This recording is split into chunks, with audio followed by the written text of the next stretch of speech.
Welcome to Samba Samba. Enjoy the video. You start by opening the document or web page you want to capture.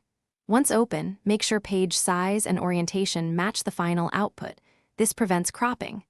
Open the print dialog now, Ctrl+P or File Print, because that's where you control output. Choose a printer called Print to PDF or Microsoft Print to PDF. This routes the job into a file instead of paper. Make sure you know the folder you'll save to. It speeds the final export. Once the PDF printer is chosen, adjust detailed settings. Select page range or all pages, choose single-sided or duplex, and pick color versus grayscale depending on purpose. Set scaling or fit to page to avoid cutting off content, and check margins and headers in the preview. If you need multiple files, print page ranges separately. Confirm accessibility tags or document properties if required. When the preview matches what you expect, click Print or Save to continue.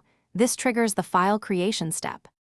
Save the file by naming it clearly and picking a logical folder. This prevents lost documents later. After saving, open the PDF to verify that every page, image, and font rendered correctly and that links or forms behave as expected.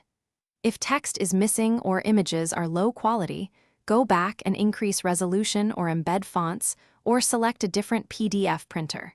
If printing fails entirely, update or reinstall the virtual PDF printer driver. That usually resolves common errors. Thanks for watching. Consider subscribing if we helped you.